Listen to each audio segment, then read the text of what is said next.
Well, hello everyone and welcome again to Painless Universal, conversation with myself and Welsh.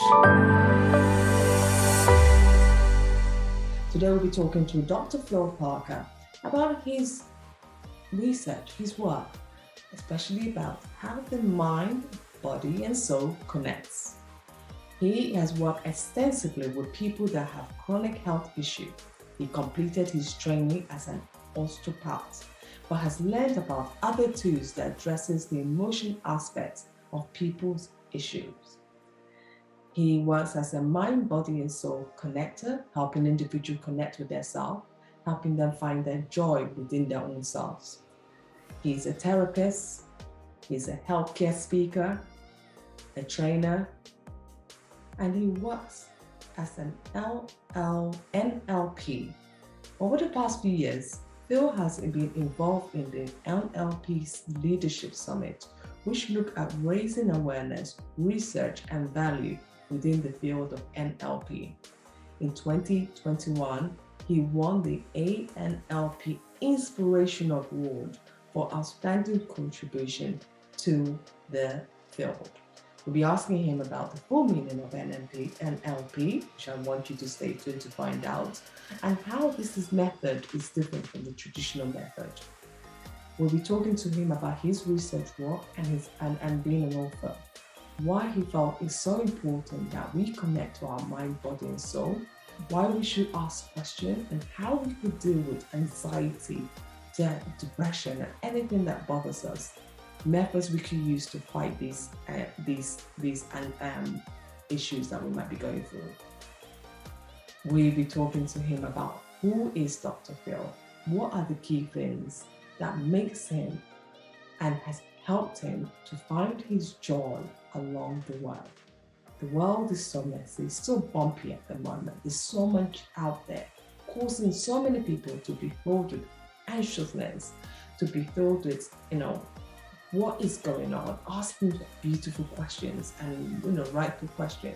We'll be asking you, telling you how you could help switch those questions off and find your joy within doing things that you truly love, even if you have to still encounter those challenging questions. Well, meet my amazing guest, Dr. Phil Parker, as we share his journey and discuss his work. Well, hello everyone and welcome again to Painless Universal, conversation with myself and Welsh. As I said in my introduction, have you been wondering how can you boost when that time of the year where your energy level is down? So much is going on in our lives right now. There's anxiety, there's depression, there's you name it, is out there. Our guest today will be talking about his own life, how he helps others to find joy in what they do. He will be talking about how your mind and body are connected, because when you connect both, and I've learned this through my own chronic illness suffering, as you guys all know, I've learned the importance of connecting the mind to find positivity in what I do. Dr. Phil Parker will be telling us about his story and how he can help you achieve this. Dr. Parker, how are you? I'm great. Good to see you, Anne. Nice to be here. I'm glad you are here because the topic about the mind and body is such a very unusual thing, because people never believe that they can be separated. At the same time, they could also be connected, and people also don't understand the impact of when you connect the two together and how much that work and how much you could derive from your work. Before we get started into all of that, who are you? So I'm Dr. Phil. I have a PhD in the psychology of health. Years and years ago, I trained first of all as an osteopath. So I worked in physical health, and then when working with physical problems, I noticed that a lot of people's stuff, their symptoms and their problems were coming from things that weren't physical. So like how good their relationships or their jobs, or how much joy or lack of joy they had in their lives. So then I retrained as a Ericksonian psychotherapist, hypnotherapist, and NLP practitioner, and kind of combined all those things together. And along the line of this kind of strange journey, And my real career that I wanted to be was a rock star. So I started off as a kid. I was always fascinated by music, so I wanted to do that. So I did the osteopathy to keep my parents happy, but mainly I was in bands in London. I was doing really well, and then when I was 21, I severed my left hand in a really serious accident. And obviously, if you're a guitarist, that's not a good look, or an osteopath. And so we went to hospital. We said, how severe is the injury? And they said, well, you've completely, ripped through the nervous system of your hand. And the nerve you've destroyed is called the musician's nerve because it controls the fine movements of your fingers. And I was like, okay. So, because I was an osteopath student, I'd studied this, so I knew what I'd done. And luckily I didn't cut the arteries, otherwise the story would have a much quicker ending. And I said to them, how soon until I can, get back to playing the guitar? Because, I've got gigs to do and stuff to, stuff to be doing. And they said, oh, you'll never move your fingers again. And I was like, what? They're like, no, you'll never move your fingers again. And because I was like in my late teens, I was quite contrary. I said, right, I demand a second opinion. And the second doctor came along and he said, it's good news. I was like, what's the good news? And he said, good news is the first consultant was completely right. You will never move your fingers again. You'll be left with a useless claw. So you'll be able to kind of move your arm around, but you won't be able to do anything with your hand. Again, not quite the answer I was hoping for. So I kept on asking, I asked everybody I could, and complementary, orthodox, everybody saying, what can I, how can I recover? And they all said, unfortunately, when you've damaged your nerve as badly as you've done, you won't recover. But in my mind, I was like, well, if lizards, you can pull their tails off and they can regrow a tail. Like, if they can do that, then surely there must be a way for me to recover. They've got to be. So I kept on asking, and everybody just said, no, you can't recover. And finally, I found someone who said, I think there's a chance you could recover. And I thought, finally, I've met someone who knows what they're talking about, because that's the kind of teenager I was. And I ignored everybody else's opinions and worked with this person who worked with the mind-body connection. And I recovered the use of my fingers completely, learnt to play the piano as well as the guitar, even ended up playing guitar with Eric Clapton at one point. But probably more importantly, it got me really fascinated in this whole area about how does our mind and our body interact. So as you said in your introduction, we know there are some people there's no connection between the mind and the body, and yet most of us have had an experience of that not being true. Like, a classic example is before people go for an interview, where do most people go? They go to the toilet. Why is that? That's their nervous system going, terror, scaredness. And one of the effects of fear on our body is to try and get rid of as much weight as we can, so we can run faster if we get attacked by something. That's why we go to the loo. When we blush, that's a really good example of the mind-body connection, because when we're embarrassed, it changes the blood flow through the capillaries and the skin of our face. So there's lots of basic examples, and I'll go into a bit more of the research, but I notice I'm talking a lot, so I'm going to stop for a second. No, you're not, actually, because that is just a fascinating story. It's not something I've read about in your case. I didn't know this, that there's a determination within yourself that said, yes, everyone has written me off saying this is something you're never going to use your fingers again. But something within you said to yourself, I don't believe this. There's something I believe this could do. But when you look back at your younger days, what gave you that drive to keep searching for an answer? Because most people just, and I'm like, oh, that's it. It's true. I've spoken to 3 doctors and they all said this, and I think that's it. That's the answer. Mom, dad, listen, that's the answer they've given me. So I better just stick with it and not never do anything more. But what gave you that drive to seriously say to yourself, I think probably a bit like you reading a bit of your backstory. If somebody says something's not possible, some people go, oh, okay, and other people go, let's see if that's really true or not. And clearly that was me and still is. That somebody says that's not possible, my first question is, I wonder if that's correct. It might be correct, but I wonder if that's correct. And also I think the other thing for me was it was so important that I got my hands back. So I knew a lot of people had the same injury, and they manage quite well with one hand. You can do most things apart from play the guitar. You can drive a car. You can do most things you want to do with one hand. But for me, it was really significant. So I think that was important as well. That I really needed this to happen. And then also just kind of swimming in the world that I was swimming in, the world of osteopathy, which is, relatively mainstream, but a little bit on the edge of, thinking about things slightly differently, also made me realize that when experts say something is absolutely true, it's not always correct. Sometimes it is, but we need to remember they're humans and they're only playing from a certain playbook. So there's a really classic thing that you'll often hear, and it's something I say to a lot of my clients. When somebody says to you, there's nothing that can be done for this condition, we need to remember what they're actually saying is, I've used all the tools that I can and they don't work for this. But that's not quite the same as saying there's nothing that can be done, because there may be a field over there that I know nothing about that may provide the solutions that you need. And to really distinguish those conversations and be very clear that when people say stuff, what are they really meaning? So doctors, for instance, are really skilled at what they do, but they don't know much about, indigenous native herbs that are used in Afghanistan, or there are lots of things that they don't know, and they shouldn't know about that because that's not their training. And so remembering that there are lots of different things going on in the world, and to keep our minds open to this possibility. That's truly true. I mean, I've used it myself, and it's helped me massively because it's made me realize that I can't just listen every time someone says no. I have to also push myself a little bit out there. And you just didn't take this method. It didn't just work for you. You said you wanted to do something out there to help others to understand this beautiful mind and body. When did you realize you wanted to help others in their well-being?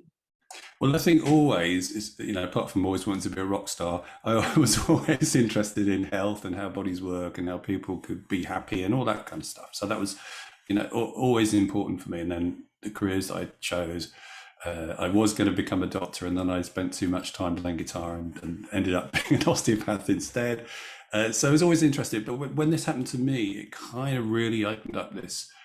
Well, I know that if I hadn't have, well, I suspect if I hadn't have challenged these conversations that were being pushed at me saying this, you won't recover, they probably wouldn't have recovered.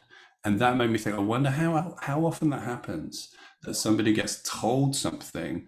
And as you say, it's quite difficult to resist when you have a number of experts saying this is the way it is, to kind of go, well, that's just an opinion, an informed opinion, but maybe there are other ways of thinking about it.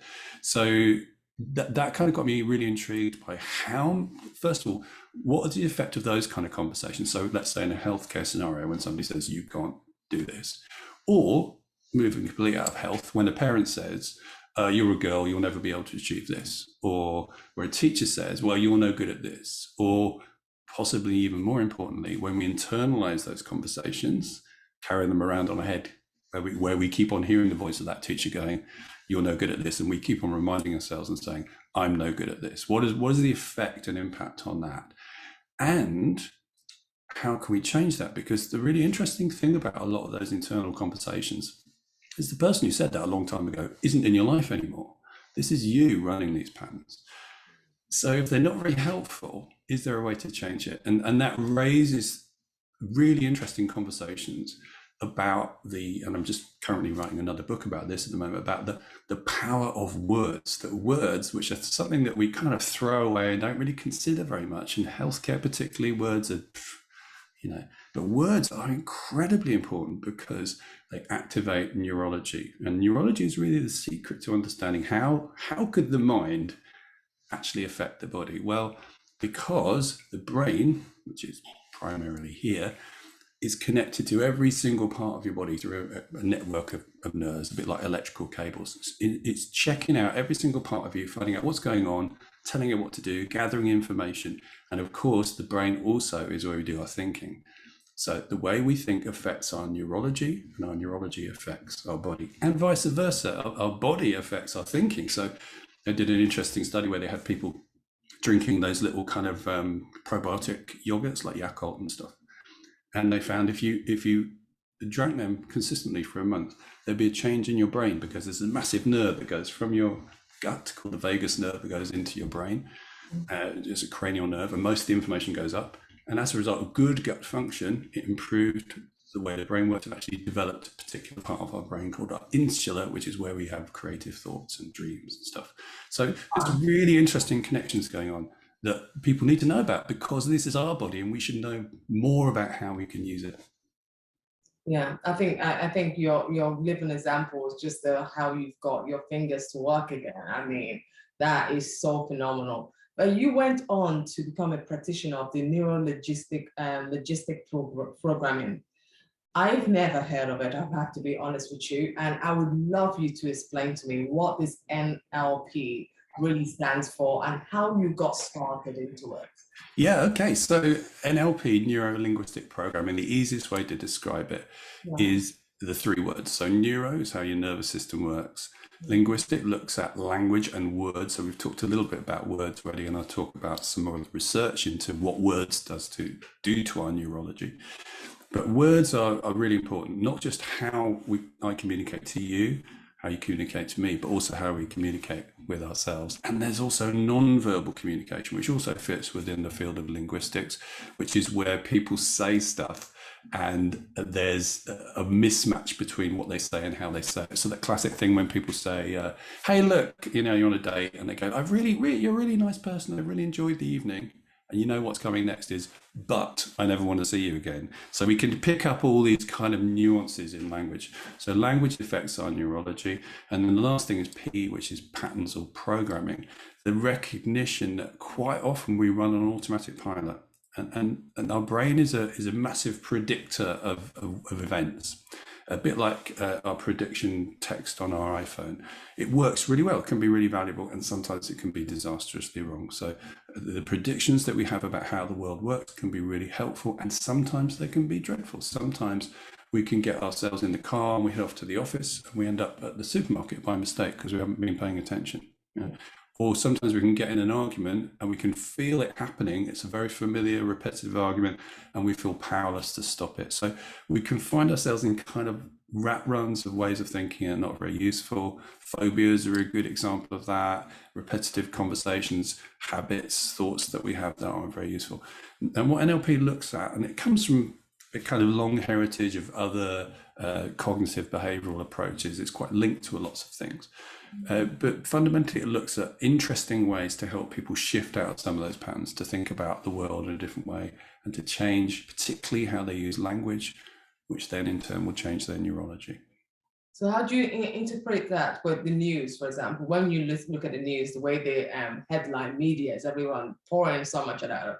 I mean, it gets to a point where people, I myself only, I think I'm really very selective. So how do you interpret the language of that and how our brain should consume it so we find relaxation in the current events of the world?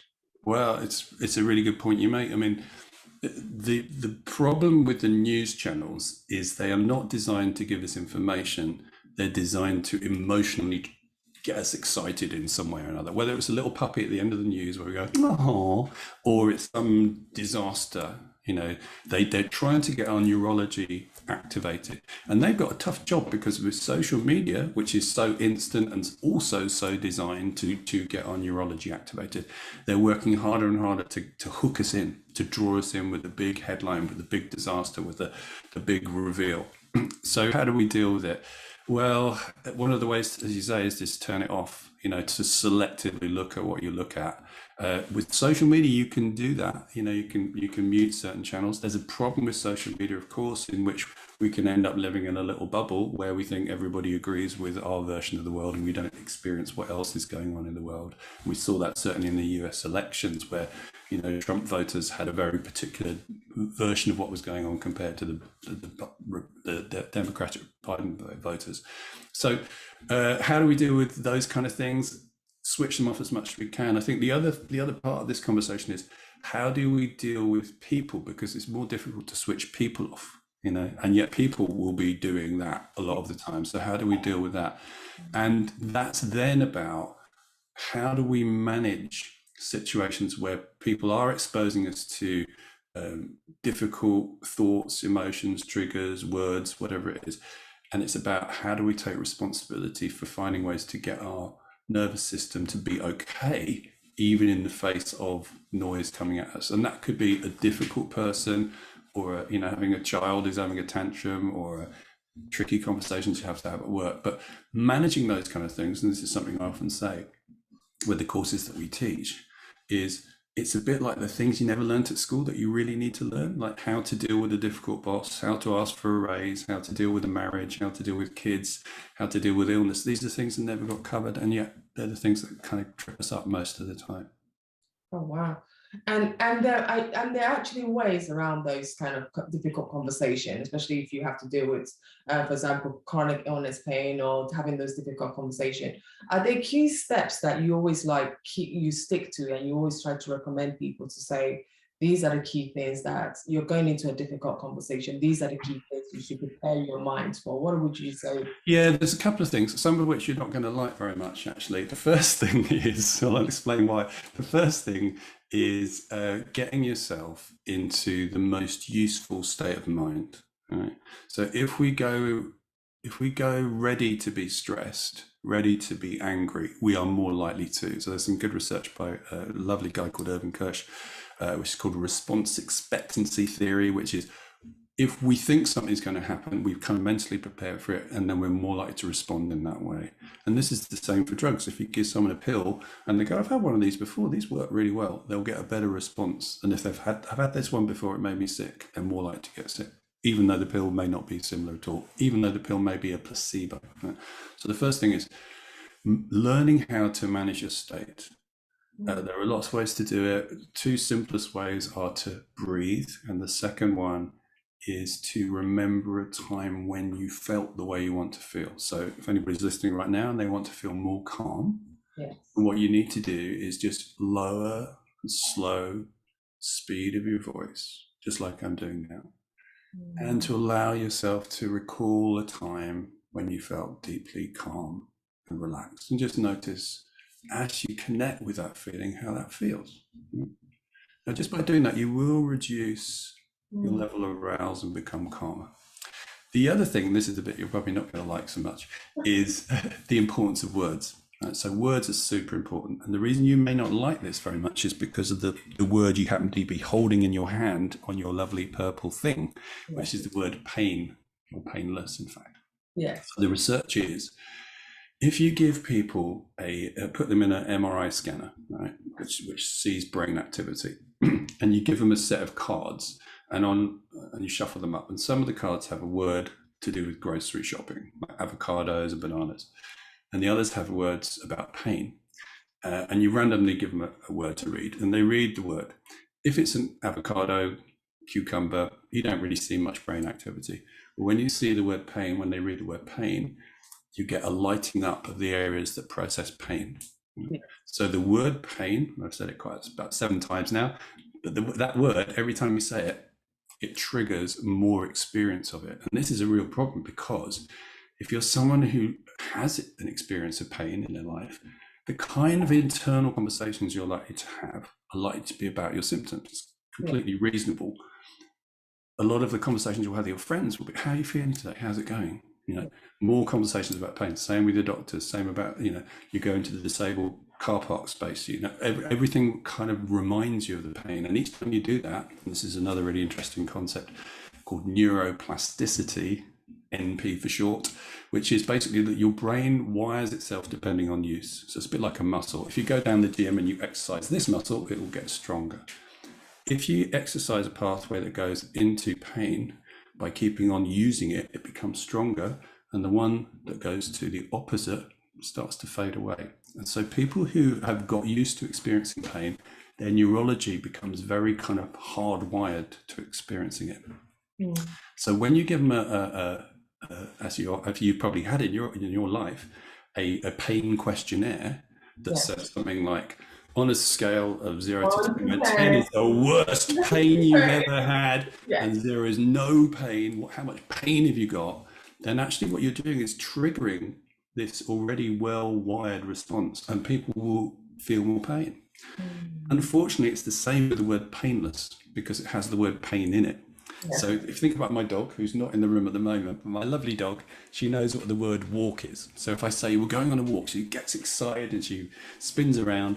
But if I say, look, I can't take you for a walk today because I'm talking to Anne, she does the same thing because she hears the word walk. And our brains are the same. We see this a lot when you go to the store and you put your credit card in the machine, and it says do not remove the card. Lots of people remove the card at that point because they see the instruction do not remove. So our brains are simple things in some ways that they respond very literally. So the word painless has the same effect as the word pain.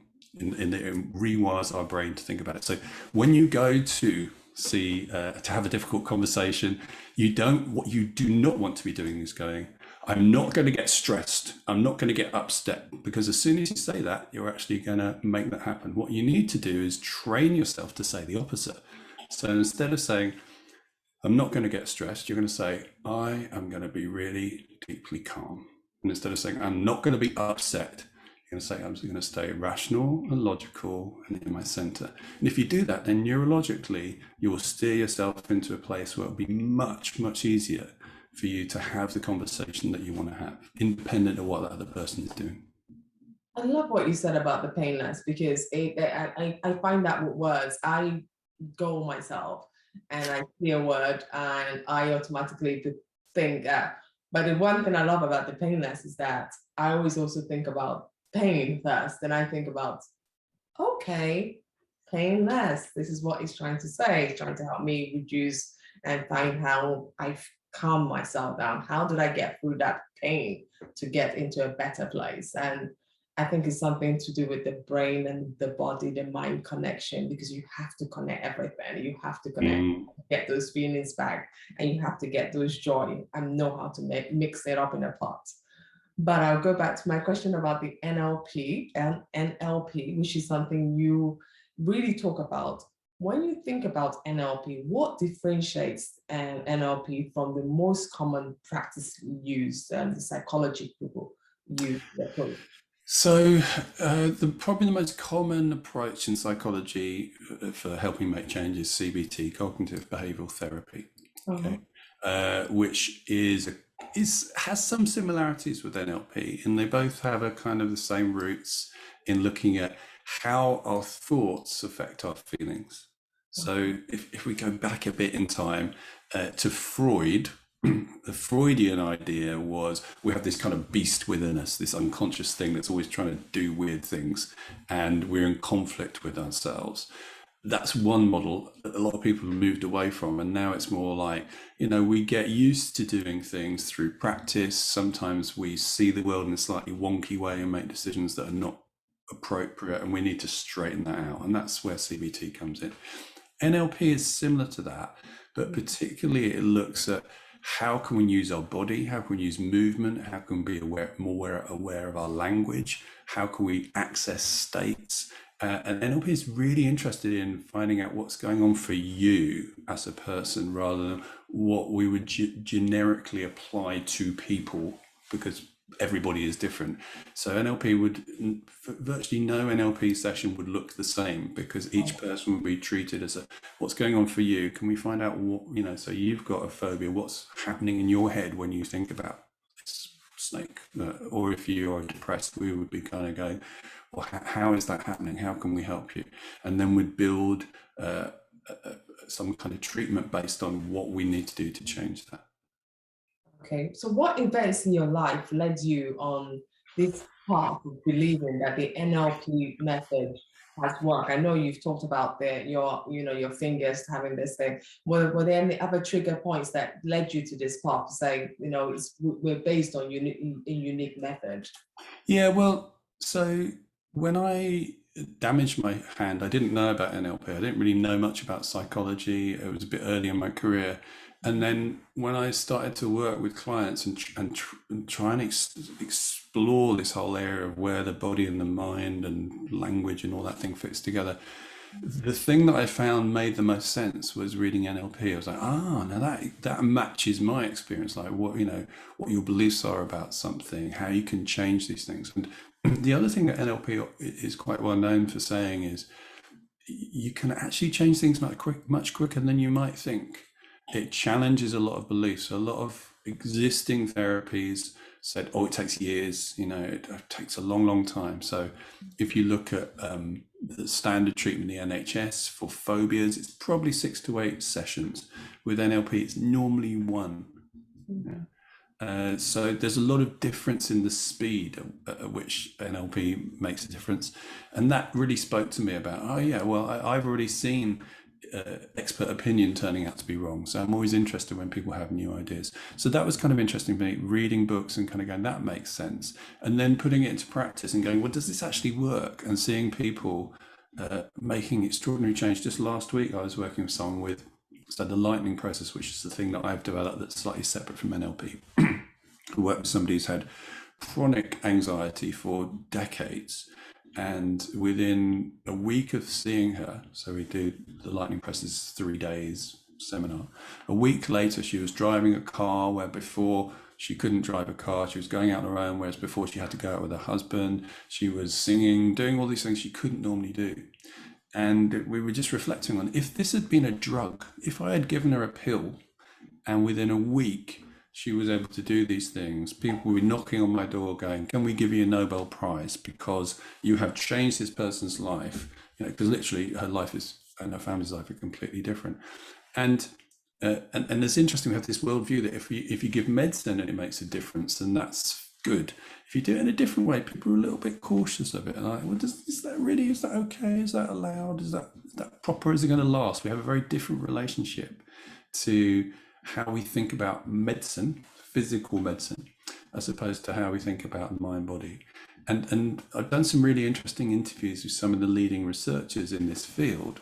And one of the things they say is we have to remember that there really isn't a separation between mind and body. When you give someone a pill, some of the benefits of taking that pill will be due to the chemicals, for sure. But then a chunk of it will be to do with other things, like how warm was the room when you were given it? Did you like the doctor? Did you like the color of it? What kind of weather was going on? And all these, what's called non-specific factors, have an effect. And one of the most important factors is, what do you believe is going to happen when you take that pill?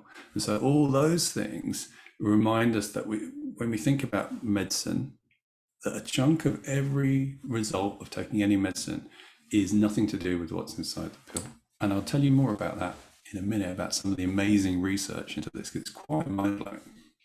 That's mind-blowing, actually, that when we think of a pill, we don't really think about it. But sometimes it could be the same pill, because I've heard that saying so many times. I think sometimes a doctor could give you paracetamol, and in your mind it might not be paracetamol, but just because you know that particular drug will do this thing to you, you feel relaxed, you feel calm, you feel something is working, not realizing it's just our mind has this effect that this thing was going to do this on me and I will feel this way.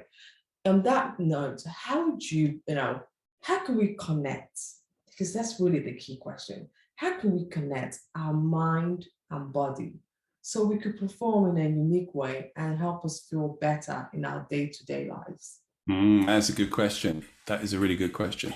So I work a lot with peak performance athletes, people, Olympics, international pop stars. And at that level, you've got people who are, so golf is a good example. I've worked with a few golfers who work at a very high level. And those people are trained so well that they can hit the ball, or they can hit that note, or whatever it is. And the difference between one day and another is not about how trained they are. It's where's their mind right now, because they have the training. So with golf, let's say you're hitting a little ball into a hole. If you get it in, you'll get $6 million. If you don't get it in, you won't. At that point, the pressure could mount, where you can kind of go, if I don't get this in, I'm going to lose that money. And the really good golfers are the ones who are able to step aside from that conversation and just put themselves, exactly as you say, have their mental and their physical focus in the same place. So how do we do that? That's your question. Well, first thing to do is find out what's getting in the way. Okay, what's stopping you from, because actually often we perform at our best when we're not there, when we're kind of in the flow, when we're just doing our thing. So as a musician, if you play the piano, if you suddenly go, what note am I playing? That's when you lose it. When you're just really playing it and you are in the flow of the music, then it's easy. So find out what's getting in the way, what's stopping you. So the easiest way to do this is when you think about, let's say you've got a performance or an interview, in your mind, just think about it and notice what comes up. And if you go, I'm feeling really stressed about that, then that tells you there's a piece of you that has a different conversation running than the one you want. Then you need to do some work, and there are lots of different ways you can approach this. You could use NLP, you could use meditation, mindfulness, the lightning process, breathing, whatever works for you. And some things I think work more effectively than others to kind of resolve that block. Because when you turn up on stage for that performance or in that moment in your life where you want to be your best, you want to really be bringing everything, and it needs to be aligned rather than different parts of you having different types of conversation. Oh, I see. Yeah. And there's so many people just have to learn, because I learned that through my own illness, and I learned how to connect the right mind and body. And once I learned that, I think I started functioning a lot better. In your own day-to-day life, when you think about the way your life is going right now, and everything you've achieved, how have you been able to maintain your mental health and your physical health to to achieve such greatness, to be able to give back to your to give to your work? How do you manage to balance it all? Well, again a really good question, because what I find is when I'm working with people, it always reminds me to check in with myself and to make sure I am doing what I'm talking about. And quite often I find I'm not as well aligned. The stuff that I talk about, I say, oh yeah, you've got to all be, your mind and your body can work together. And it makes me pause for a minute and go, okay, maybe that's an area I need to address. So I think, again, it's about being aware, recognizing that we are not perfect. We're not going to get it right all the time. We're going to miss things. We need to be kind to ourselves, to be aware of what's going on, and then regroup. So, I run 3 times a week. I eat healthily. I spend time checking in with myself, using the skills I have to get myself into a good state, to calm myself down if I find myself getting into stress about anything. So managing that. And what's interesting is, neurologically, the more you do that, the more that becomes normal for you. So if you invest time, I remember a friend of mine said to me, he said, whenever you think spending 10 minutes meditating or being peaceful, you haven't got time for doing it, that's exactly when you need to be doing it, because it's never time wasted. It's always really important time. So making the time for it, making it a priority, because I think we all know that when we do that, life does work better. It's just quite often I haven't got time to do it. That's the time when you need to do it. Take the moment, regroup, get yourself in a good space, take care of yourself. Because as we know, I know, when your body doesn't work, life is pretty awful. Yeah. And so everything you can do to get your mind and body working in the right direction will pay you dividends. Almost my final question is that, you've been doing this for a very long time. Where do you see the future going with the mind and body research out there, people, innovative, especially now with the pandemic? I think you must be seeing more and more people feeling the anxiety, the depression, not being able to cope with so much information, not being able to connect themselves, because even if they try, they want to, they just don't know how to. And then there's a research of making sure we give more, like the NLP, because that is more tailored to individual. But where do you see this going on? We're going with research in the future. Well, yeah, and at the moment we're doing quite a lot of research into long COVID, which is where people have had a COVID infection and they don't seem to get over it, and that's a big problem. It has been pretty much with every pandemic. They've seen a lot of people never recovering, so we're doing some research into that at the moment. But I think generally in the 30 something years that I've been working in the field, it's moved from that's a bit weird, that's a bit out there, to now, major research institutes going, no, we need to look into this. I was interviewing a very famous researcher, Professor Andrea Avers, and I said to her, what's the most important thing you've learned as you studied this field? And she said, if I had a friend who was going for surgery And she said to me, I don't think the surgery is going to work. She said, don't have the surgery. Talk to the doctor, talk to the surgeon, get more information, get your head aligned with this is going to work. Otherwise, you're working against yourself. It's not the surgery wouldn't work, but you're going to reduce your chance of having an effective outcome. And more research is coming out that clearly identifies this really strong link between words, between the mind and the body. There's a really interesting study in Parkinson's, which was pivotal study. So Parkinson's, you get this tremor, and you often get a stiffness in the muscles. And there's a drug that called apomorphine you give to people. You have to give it by injection. It lasts for about 6 hours, and it helps them to produce dopamine, which is what's missing in Parkinson's. And they did a study on day one. They gave them this injection, and the people were much better for half a day until the drug went away. And then the next day, injected them again, improved. Did this 4 days in a row. Each day, people getting improvements and going, oh, my life has changed as a result of this drug.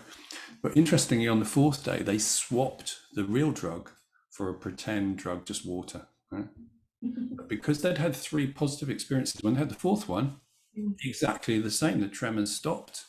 They felt like they had a new lease of life. And on that same day, these guys were going in for surgery, and they had a look inside their brains, and they found the brain was able to produce dopamine, which is not supposed to do in that illness. And the reason it was producing dopamine was because they thought they had the drug. The drug was fake on the 4th day, but they saw physiological changes. So this is really kind of upsetting this whole conversation that it's all in your mind. It's like, no, it's not. Your mind and your body are the same. They are inseparable, and one thing affects the other, and we need to take care of both these things. So I think the future of healthcare is going to have to include this idea that we're not just robots, we're not just machines, we're not just test tubes. We are living humans, and we need to take care of our mental, physical, and spiritual well-being if we're going to find useful solutions for how we help us to thrive in the next century. Dr. Phil Parker, I have to ask you, how do you find joy in the midst of trouble? How do you find your peace? How do you relax? Or how do you tell someone that they're going through this thing, they've had a terrible news, or probably someone diagnosed with an illness, or someone got a job rejection, someone is just in a really bad place? Help people find joy. Well, I mean, the first thing I would do, which kind of might sound a bit weird, is I'd just be there for them. And that's not weird at all. Of course you would. But just because I talk about positivity doesn't mean to say anybody says to me, I've had this shit time, I don't go, oh, look how happy you could be. First thing that's so important is to connect with humans and to say, look, I get that. I know I really get it. And I wonder if there's a way through this, so starting with recognizing where they are, and then going, because there are actually lots of things that we can do to find our way through. And one thing I keep on coming back to, I think is so powerful, is the serenity prayer. So the serenity prayer is, God grant me the serenity to accept the things that I cannot change, the ability to change the things I can, and the wisdom to know the difference between those two things. And in everybody's life, there is stuff we can't do anything about. There are things, I can't undo the fact I severed my hand. The question is, what can I do about that now that's happened? And in everybody's life, some rain shall fall. The question is, how do we find our way through this particular challenge? And also, another thing that can be valuable is to kind of go, I wonder what I'll learn from this experience, because we always learn something from experience, and sometimes it can be difficult to see that at the time, but there will be a point where something shows up that's of value from this experience. And if anyone wants to find you, read your work, or learn going through something, and they want to speak to you, how do they get in touch with you? Just find me on Insta. I think it's Dr. Phil Parker, or my website, philparker.org. That's the easiest place to find me. Well, thank you so much for your time. I enjoyed talking to you. I learned a lot about the mind and body and how important it is in helping one really find their joy. Thank you so much for this. Thanks for your time, and great to speak to you too. Likewise, thank you.